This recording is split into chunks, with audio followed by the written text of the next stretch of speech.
This podcast is brought to you by Empor.top, the stories of top companies. Disclaimer. This AI-generated content is for informational purposes only and should not be considered as investment advice. Netflix, the story of how the algorithm ate Hollywood. Picture this. It's 1997 and two tech executives are carpooling between Santa Cruz and Silicon Valley, tossing around startup ideas like tennis balls.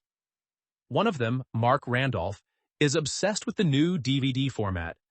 These shiny discs that could hold an entire movie and slip into a greeting card envelope. The other, Reed Hastings, has just pocketed millions from selling his software company and is itching for the next big thing. Neither could have imagined that their car ride brainstorming would birth a company that would one day be worth more than Disney, Warner Brothers, Paramount, and Comcast combined. Today, Netflix commands 301.6 million paid memberships across more than 190 countries. With a market cap hovering around $515.80 billion, the streaming giant's valuation surpasses those of Disney, Warner Brothers Discovery, Paramount Global, and Comcast combined. A stunning achievement for a company that started by mailing DVDs in red envelopes. And in a move that stunned Hollywood, Netflix recently agreed to acquire Warner Brothers for $72 billion, gaining some of the industry's most iconic properties, including HBO and franchises from Harry Potter to DC Comics. How did a DVD by mail startup become the company that redefined entertainment? The answer lies not just in technology or timing, but in a series of calculated risks, near-death experiences, and a relentless focus on what consumers wanted before they knew they wanted it. This is the story of how Netflix didn't just disrupt Hollywood.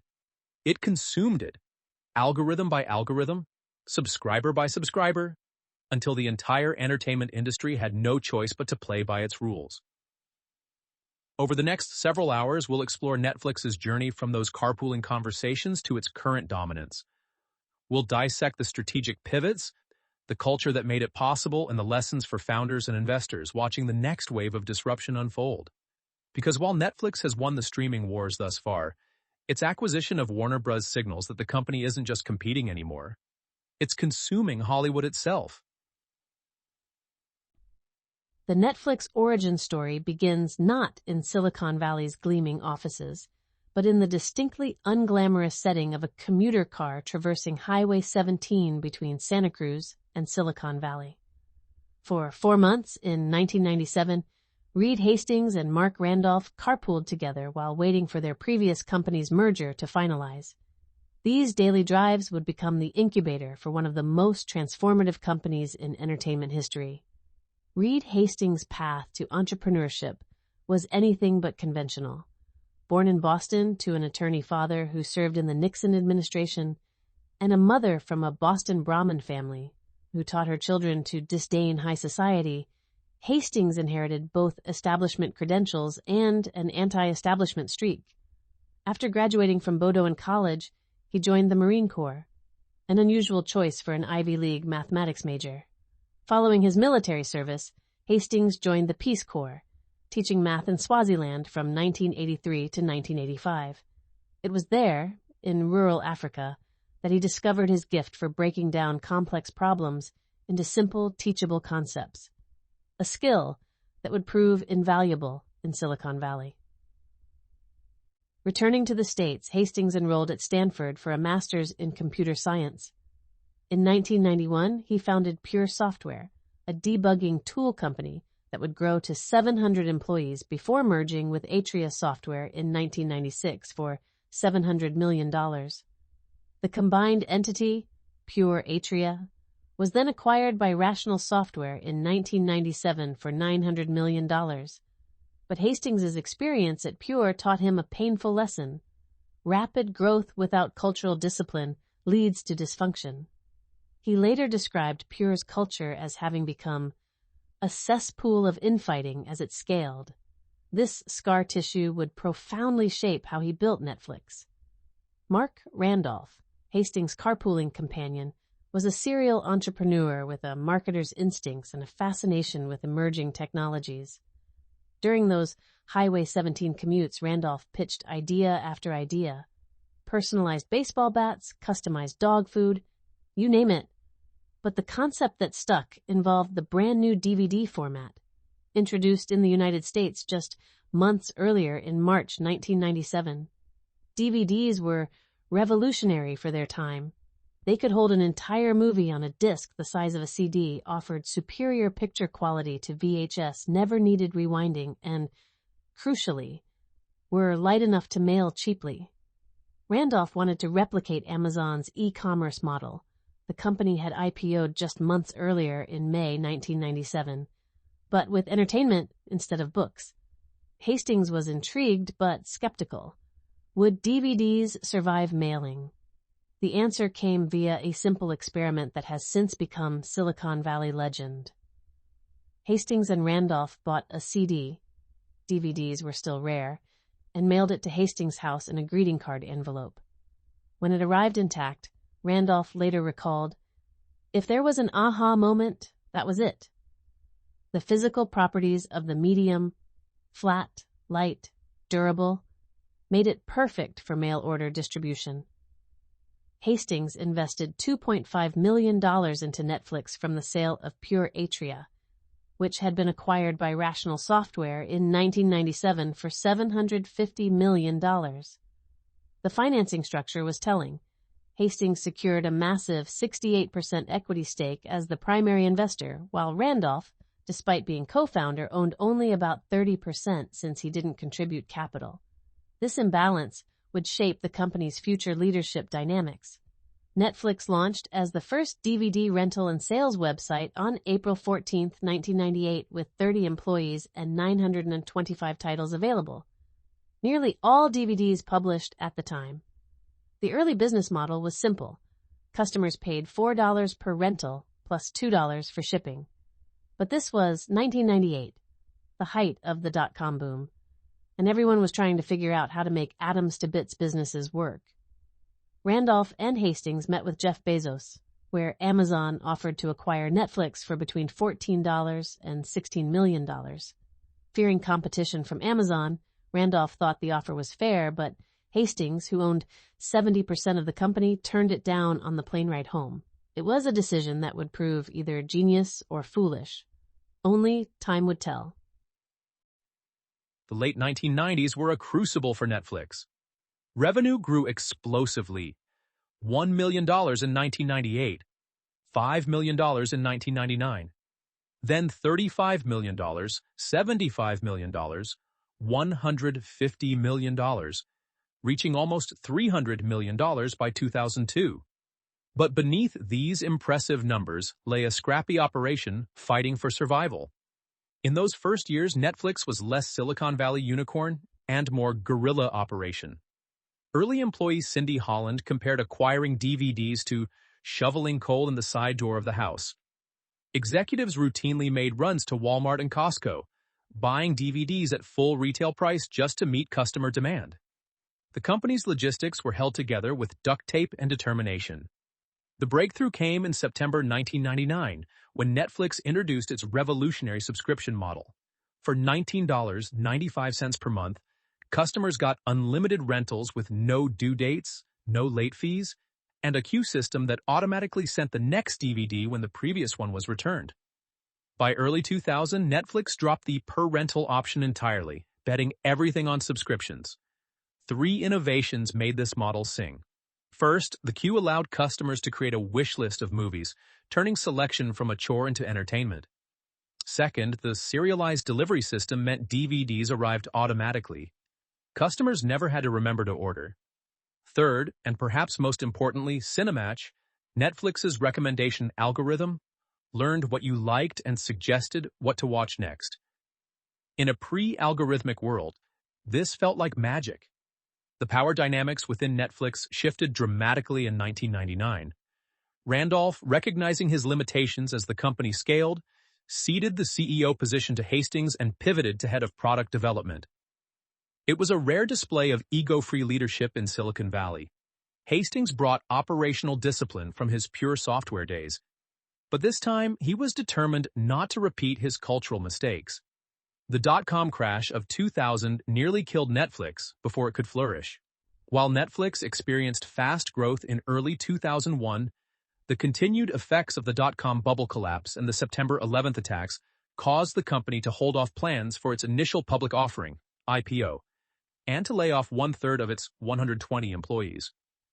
DVD players were a popular gift for holiday sales in late 2001, and demand for DVD subscription services were growing like crazy, according to Chief Talent Officer Patty McCord.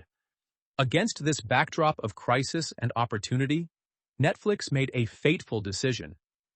In September 2000, with the company hemorrhaging cash and the market in freefall, Hastings and Randolph approached Blockbuster with an audacious proposal. The scene was almost cinematic in its corporate awkwardness. In September 2000, during the dot-com bubble, while Netflix was suffering losses, Hastings and Randolph offered to sell the company to Blockbuster for $50 million. John Antioco, CEO of Blockbuster, thought the offer was a joke and declined, saying, "The dot-com hysteria is completely overblown." Randolph later described the meeting in more painful detail. "The pitch was we would join forces, run the online business, they run the stores." There was perfect silence. Their words were, "We'll consider it," but you could tell they were fighting to suppress laughter. The meeting went downhill fast. Netflix executives left Dallas empty-handed, facing an uncertain future against a competitor with 9,000 stores and $6 billion in revenue. But something extraordinary happened over the next 18 months. The company went public on May 23, 2002, opening on NASDAQ at $15 per share with a sale of 5.5 million shares of common stock. Netflix had survived the dot-com crash and found its footing.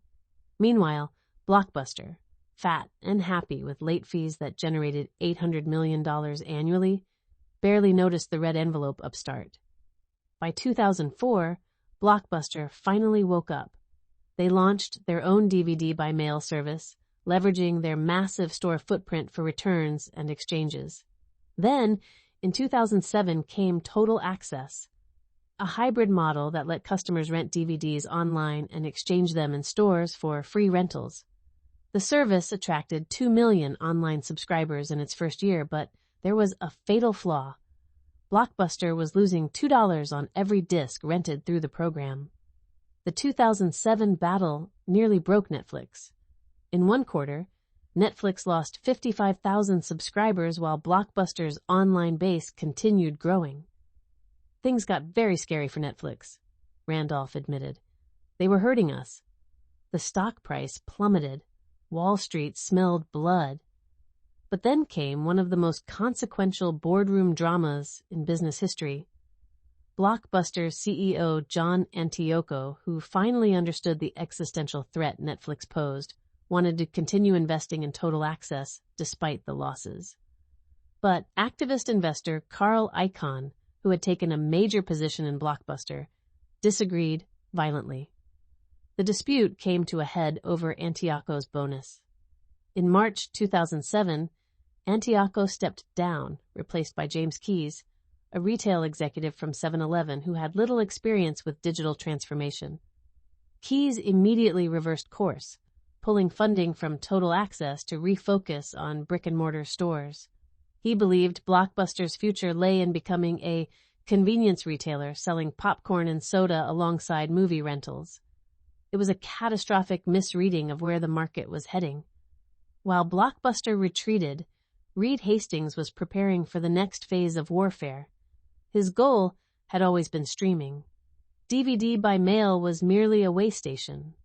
By the mid-2000s, broadband penetration had reached critical mass. YouTube, despite its grainy videos, was proving consumers would watch anything online if it was convenient enough. Hastings reportedly told colleagues in the late 1990s that his goal was always streaming media, and that Netflix rented DVDs only to grow its customer base for streaming. By the mid-2000s, data speeds and bandwidth costs improved sufficiently to allow customers to download movies from the internet.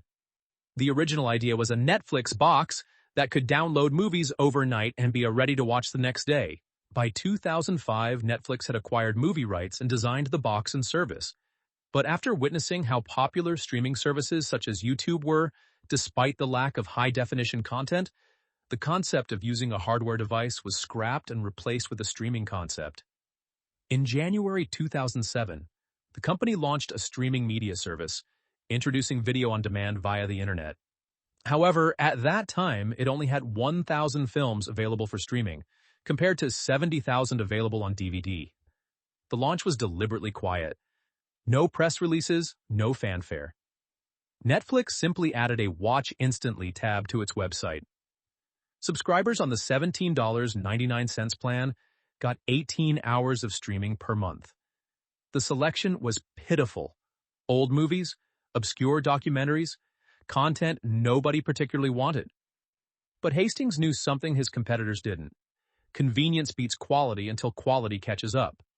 The real breakthrough came in 2008 when Netflix struck a deal with Starz for roughly $30 million annually. Suddenly, Netflix could stream recent theatrical releases like Ratatouille and Superbad. It was a steal. Starz executives had no idea they were handing Netflix the keys to Hollywood's future.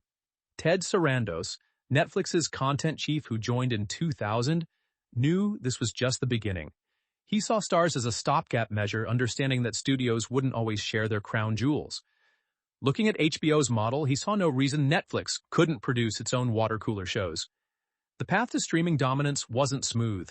In 2011, Netflix committed one of the greatest unforced errors in corporate history, Queekster. Hastings announced that Netflix would split into two companies, Netflix for streaming, Queekster for DVDs. Prices would increase 60% for customers who wanted both.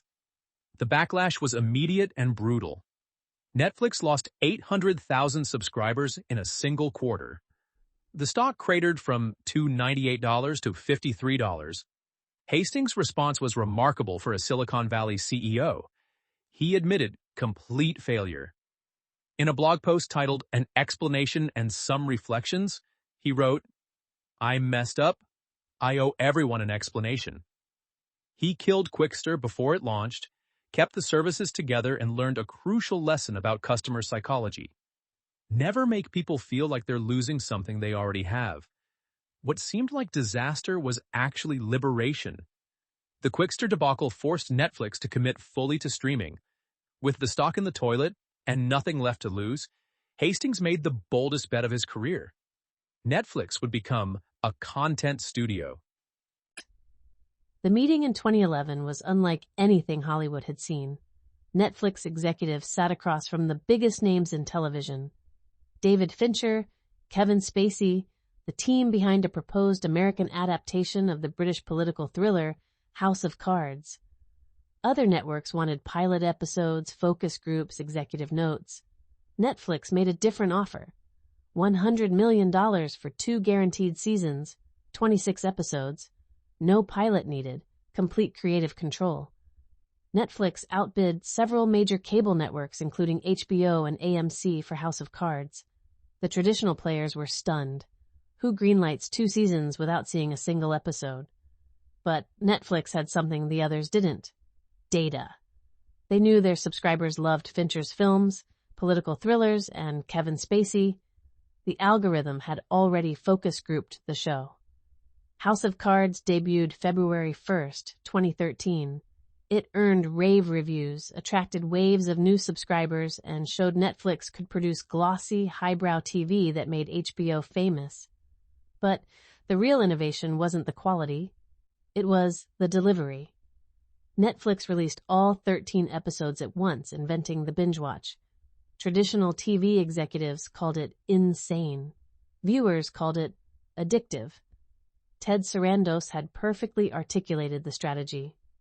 Part of our goal is to become like HBO faster than HBO can become Netflix. HBO had prestige but required cable subscriptions and appointment viewing. Netflix had convenience, data, and now quality content. The race was on. House of Cards received 9 nominations for the 65th Primetime Emmy Awards in 2013, becoming the first original online-only streaming television series to receive major nominations. The significance couldn't be overstated. The Television Academy had just legitimized streaming as equal to traditional broadcasting. 6 months later came Orange is the New Black, which premiered in July 2013. Where House of Cards targeted prestige drama fans, Orange went for a different audience. Younger, more diverse, hungrier for representation. Netflix stated it had been their most watched original series so far, with viewership comparable to successful cable and broadcast TV. The 1-2 punch of House of Cards and Orange is the New Black triggered a gold rush. Over the ensuing years, filmmakers and showrunners flocked to Netflix, lured by creative freedom and vast sums of money. Stranger Things became a global phenomenon. The Crown gave Netflix British prestige. Narcos proved they could produce in any language for any market. By 2015, Netflix's strategy was clear: become the first truly global television network, not through satellites or cable boxes, but through the internet. Every TV show, every movie, available everywhere, all the time, perfectly personalized for each viewer. Traditional studios, still protecting regional distribution windows and cable relationships, couldn't match this vision even if they wanted to. The numbers were staggering and borderline insane. Netflix produced 240 new original shows and movies in 2018, which climbed to 371 in 2019. The content budget ballooned, $13.6 billion in 2021, with projections of $18.9 billion by 2025. By August 2022, original productions comprised 50% of Netflix's overall library in the United States. This wasn't just spending, it was strategic carpet bombing. Netflix needed content for every taste, every demographic, every mood in every country.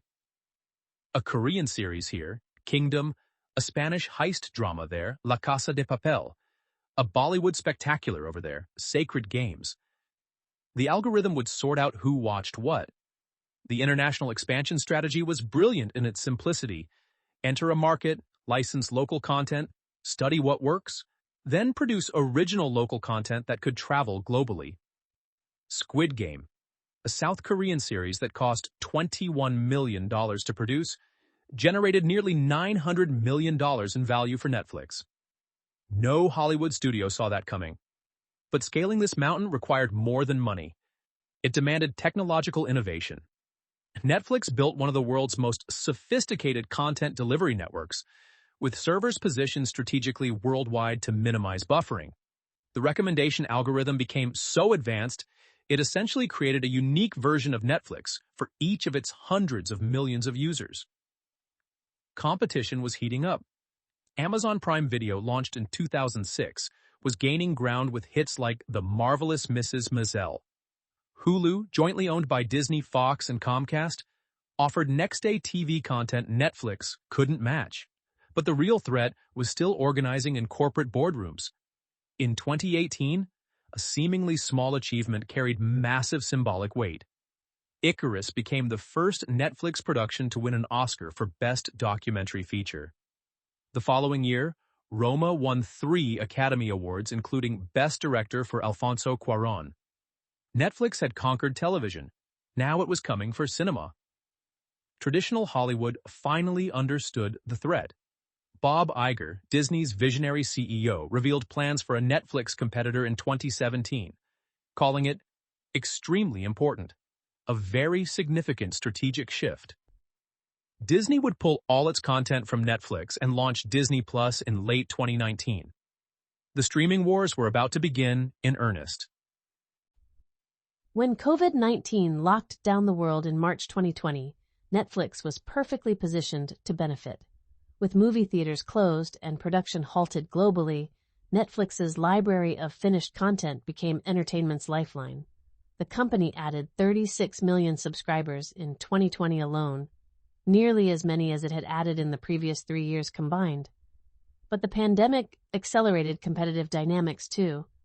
Disney Plus launched in November 2019 with an aggressively low price point and the most valuable content library in entertainment.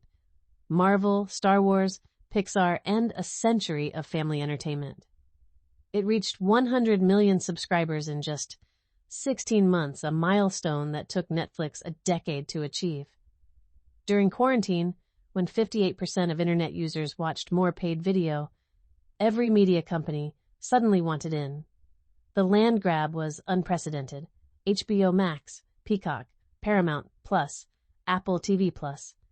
Every studio rushed to launch their own streaming service, pulling content from Netflix to stock their own shelves. The industry joke was that there were more streaming services than shows worth watching. Netflix, once the disruptor, was now the incumbent being disrupted. Netflix's response was quintessentially Hastings. Double down on what differentiated them. They promised to release a new original movie every week of 2021. They expanded into gaming, interactive content, and live events. Most controversially, they cracked down on password sharing, a practice they had previously tolerated as a form of marketing. The password-sharing crackdown was a masterclass in strategic timing. Netflix waited until they had sufficient market power and content differentiation to weather the backlash. They rolled it out gradually, country by country, learning and adjusting. Despite predictions of mass cancellations, it worked. Netflix added millions of subscribers who had previously been freeloading. In November 2022, facing slowing growth and increased competition, Netflix did something Hastings had sworn they'd never do, launched an ad-supported tier. At $6.99 per month, it was Netflix's acknowledgement that the premium-only strategy had hit its ceiling. The purists were horrified. The stock market loved it. Leadership was evolving too. In July 2020, Netflix appointed Ted Sarandos as co-CEO alongside Hastings. Then, in January 2023, Greg Peters and Ted Sarandos were named co-CEOs with Hastings, assuming the role of executive chairman. After 25 years, Hastings was stepping back from day-to-day operations, though his influence remained paramount. Despite the competition, Netflix maintained its crown. While Disney Plus grabbed headlines and Apple TV Plus won Oscars, Netflix kept adding subscribers and generating cash. The entertainment world had resigned itself to a new reality. Everyone was chasing Netflix, and Netflix remained far ahead. Disney even stopped publicly reporting subscription numbers, following Netflix's playbook yet again. The Netflix culture deck might be the most influential corporate document ever created. First published internally in 2009, it's been viewed over 20 million times, and Sheryl Sandberg called it the most important document ever to come out of the Valley. But it wasn't really a manual. It was a manifesto. Freedom and responsibility wasn't just a slogan. It was an operating system. No vacation policy. Take what you need. No expense policy. Act in Netflix's best interest. No approval processes for decisions. But with radical freedom came radical accountability. Netflix reportedly offers mediocre employees large severance packages to ensure that employees are consistently working to further the company's innovative environment. The most controversial principle, adequate performance gets generous severance. Netflix operated like a professional sports team, not a family. They hired fully formed adults, paid top-of-market compensation, and expected exceptional performance. Those who delivered stayed. Those who didn't left with dignity and a check. This culture wasn't accidental. It was precisely engineered from Hastings's Pure software trauma. Where Pure had become a cesspool of infighting as it scaled, Netflix would maintain a high talent density at any cost. The solution wasn't more process, but better people. Not more rules, but more context. The keeper test became legendary.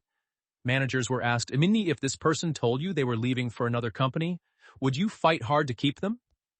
If the answer was no, that person should receive a generous severance immediately. As one observer noted, Netflix's culture meant that if an employee wasn't worth fighting to keep, out they went. Brutal? Perhaps. Effective? Undeniably. Radical transparency meant sharing information most companies kept secret. Financial data, strategic plans, even board meeting presentations were available to all employees. The logic, if you hire smart people and give them context, they make smart decisions. If you treat employees like children, they act like children. Hastings created an internal culture guide for Netflix by meeting with employees to discuss the company's culture.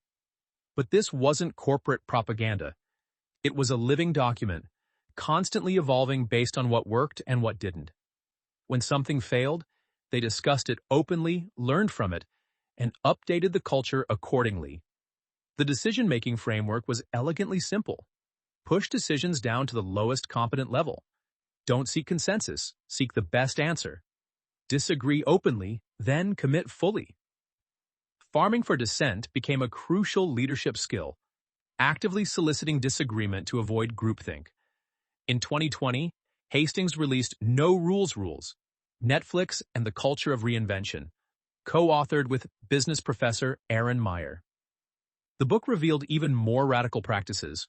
The 360 reviews where anyone could give feedback to anyone, including the CEO. The sunshining of mistakes where errors were discussed openly without blame. The compensation philosophy of paying top of personal market for each individual. Critics called Netflix's culture harsh, Darwinian, unsuitable for most companies. They were probably right, but Hastings never claimed it was for everyone. Just that it was optimal for a company trying to reinvent entertainment while moving at internet speed. The numbers tell a staggering story of value creation. Since its IPO in 2002 at $15 per share, Netflix has delivered a 33,668% return, turning every $1,000 invested into $337,680. But the real lessons aren't in the returns. They're in the strategy that generated them. The power of subscription economics. Netflix transformed entertainment from a transactional to a relational business. Instead of fighting for each purchase decision, they secured permission to bill monthly. This predictable revenue allowed massive content investments that transaction-based competitors couldn't match. The lifetime value of a subscriber dwarfed the cost of acquisition, creating a flywheel that accelerated with scale. Content as moat. The evolution was counterintuitive. Netflix started with no content, licensed everything, then became one of the world's largest content producers. The lesson: when your suppliers become competitors, become your own supplier. A large contributor to returns has been original content production and adoption of the studio cash flow model. Producing content that lives forever on the platform, appreciating rather than depreciating over time. Platform dynamics without network effects. Unlike social networks, Netflix doesn't get stronger as more users join. Your experience doesn't improve if your neighbor subscribes. Instead, Netflix created data network effects. More users mean better recommendation data, which means better content decisions, which attracts more users. It's a subtler but equally powerful dynamic. International as destiny, not option. Most U.S. companies treat international expansion as opportunistic. Netflix treated it as existential. They understood that content travels better than ever, that local productions can find global audiences, and that the U.S. represents only 5% of the world's population. This wasn't expansion, it was completion. Technology leverage. Netflix looks like a media company, but operates like a technology company. They automated everything automatable: recommendations, streaming quality, even content production decisions. This allowed them to scale to 300 million subscribers with only 13,000 employees, a ratio traditional media companies can't comprehend. When to burn cash. Netflix burned cash for years, reaching negative $3 billion in free cash flow in 2019. But this wasn't reckless spending. It was strategic investment during a land grab period. They understood that content was a fixed cost that could be amortized across an expanding subscriber base. Once they reached scale, the cash generation machine kicked in. Disruption patterns. Netflix followed the classic disruption playbook. Start with an inferior product, limited DVD selection for an overlooked market, people who hated late fees, then improve rapidly while incumbents ignore you, finally attacking the core market with a superior solution. Blockbuster never saw it coming because Netflix started by serving customers Blockbuster didn't want. Standing in August 2025, Netflix looks simultaneously invincible and vulnerable. With 301.63 million subscribers globally and a market cap exceeding $515 billion, they've won the streaming war's first phase. But wars have multiple phases. Bull case, the scaled incumbent. Netflix's advantages compound with scale. They can spend $18.9 billion on content because they can amortize it across 300 million subscribers. No competitor matches this math. The recommendation algorithm has a decade's head start and billions of data points. The brand has become synonymous with streaming. It's the default choice, the safe choice, the checkbox every household checks. International expansion still has runway. Despite presence in 190 countries, penetration remains low in massive markets like India and Southeast Asia. As internet infrastructure improves and smartphone adoption increases, Netflix's addressable market expands by hundreds of millions. The advertising tier changes the equation. In Q3 2024, the ads plan accounted for over 50% of signups in ads countries, and membership grew 35% quarter over quarter. Netflix is on track to reach critical ad subscriber scale for advertisers in all ads countries in 2025. This isn't just incremental revenue. It's a new business model that could eventually rival subscription revenue. Gaming and live events offer optionality. While nascent, these initiatives leverage existing infrastructure and relationships. If Netflix can crack interactive entertainment, they add another growth vector without adding another cost structure. Bear case, the maturing giant. Growth is decelerating. Adding the next 100 million subscribers will be harder than the last 100 million. The easy markets are saturated. The remaining markets have lower income, requiring lower prices. The math gets harder. Content costs keep inflating. Every studio now competes for the same talent, driving prices skyward. Netflix must feed the content beast constantly. Any slowdown risks subscriber defection. The $18.9 billion content budget might not be a competitive advantage, but a competitive requirement. Competition is no longer sleeping. Disney reorganized around streaming. Apple has infinite capital. Amazon has Prime bundling. YouTube has free ad-supported content. The exclusive content that drove subscriptions is now scattered across a dozen services. Password-sharing crackdown has limits. Netflix extracted value from freeloaders, but that's a one-time gain. They've pulled forward future growth, potentially creating harder comparisons ahead. Technology disruption looms. AI-generated content could democratize production. Virtual reality could change consumption patterns. The next platform shift might not favor Netflix's model. Market saturation is real. In mature markets like the US and Canada, Netflix has penetrated most households willing to pay. Price increases become the primary growth driver, but elasticity has limits. The future of Netflix isn't being written in Los Angeles or Silicon Valley.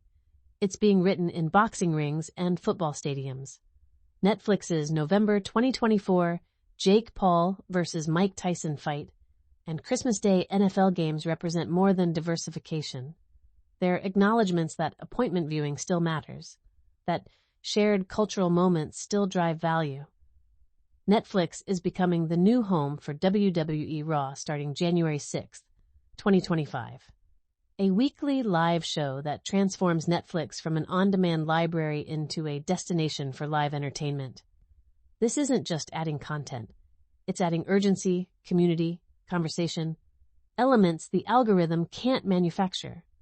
Netflix's gaming strategy is focusing on narrative games based on Netflix IP and party and couch co-op games delivered from the cloud to TV.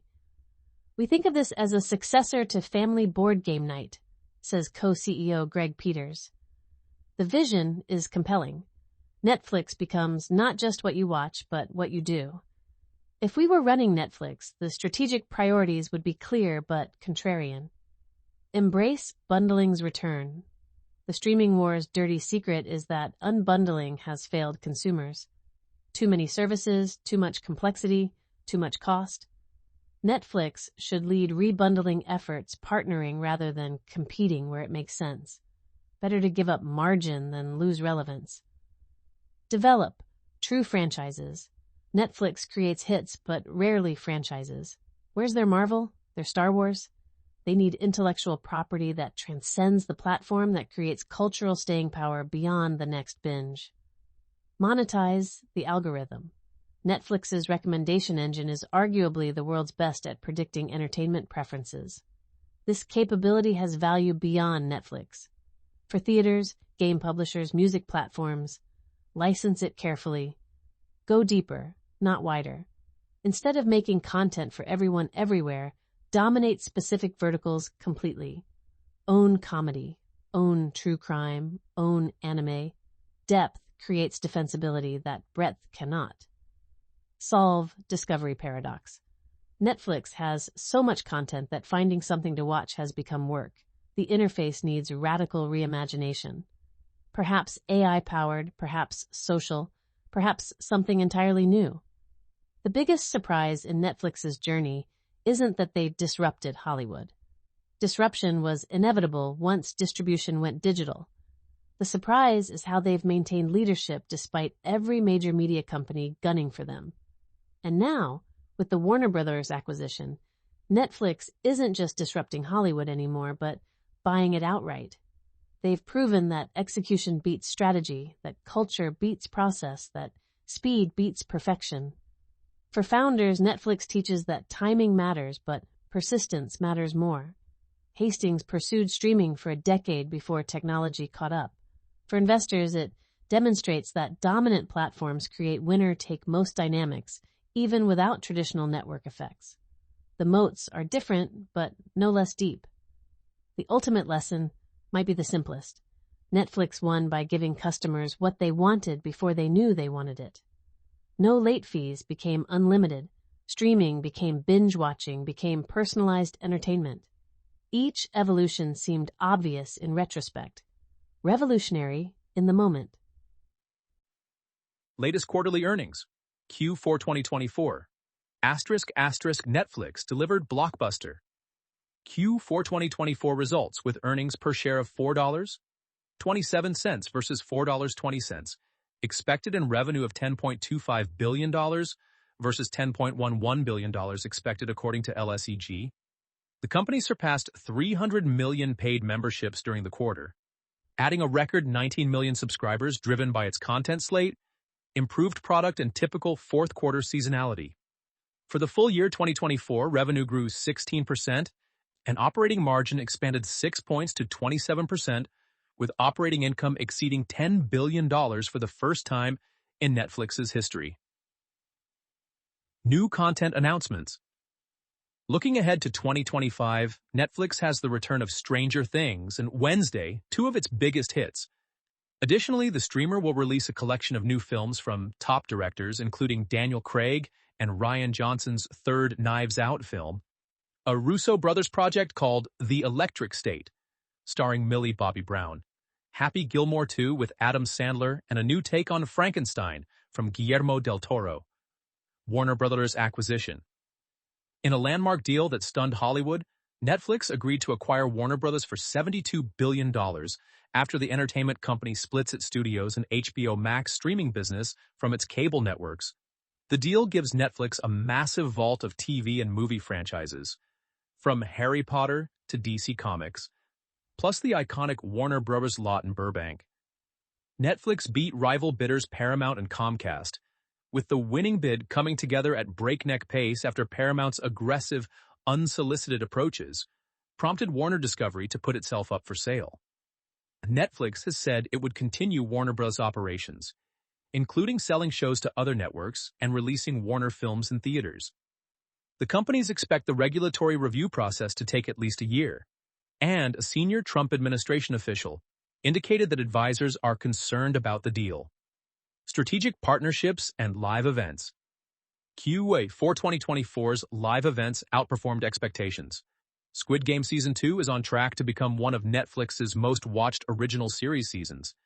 Carry On joined the all-time top 10 films list. The Jake Paul vs. Mike Tyson fight became the most-streamed sporting event ever. And on Christmas Day, Netflix delivered the two most streamed NFL games in history. Competitive developments. Netflix's cheaper, ad-supported tiers accounted for more than 55% of signups in countries where the option is offered. Netflix also noted that memberships on its ad-supported plans grew around 30% quarter over quarter. The company stated it's on track to reach sufficient scale for ads members in all of its ads countries in 2025, with a top priority being to improve its offering for advertisers to substantially grow advertising revenue. For 2025, Netflix now forecasts revenue of $43.50, $44.5 billion, up $0.5 billion versus prior forecast despite the strengthening of the US dollar, and an operating margin of 29%, up 1 point from its prior forecast. Essential long-form reading, That Will Never Work by Marc Randolph, 2019.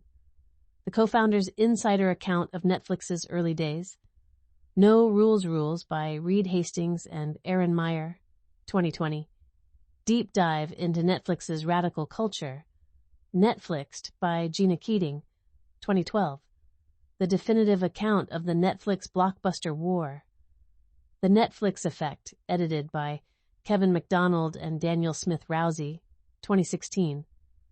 Academic analysis of Netflix's impact on media. Key interviews and profiles. Reed Hastings, Stanford Graduate School of Business Interview, 2014. Strategic Thinking Revealed. Ted Sarandos New Yorker Profile, 2021. Inside the Content Strategy. Marc Randolph, How I Built This Podcast, 2017. Origin story from the co-founder. Industry reports and analysis. Matthew Ball's The Netflix Manifesto series. Strategic analysis of Netflix's evolution. Ben Thompson's Stratechery analyses on Netflix. Business model deep dives. Moffat, Nathanson streaming reports. Financial analysis and industry context. Ampere analysis. Streaming market reports. Global competitive dynamics. Academic studies. The Netflix recommender system. Algorithms. Business value and innovation. ACM 2015. Streaming, Sharing, Stealing, Big Data, and the Future of Entertainment by Michael D. Smith and Rahul Telang, MIT Press, 2016. Platform Revolution by Parker, Van Alstyne, and Choudhary. Netflix as Platform Case Study. The Netflix story continues to be written daily, with each earnings call, content launch, and strategic pivot adding new chapters to one of business history's most remarkable transformations. From DVD mailer to global entertainment platform, from startup to $500 billion giant, and now to owner of Hollywood's crown jewels, Netflix didn't just adapt to the future. It invented it, one algorithm-powered recommendation at a time. As co-CEO Ted Sarandos said upon announcing the Warner Brothers deal, "We can't stand still. We need to keep innovating and investing in stories that matter most to audiences." This podcast is brought to you by Empor.top, the stories of top companies. Disclaimer. This AI-generated content is for informational purposes only and should not be considered as investment advice.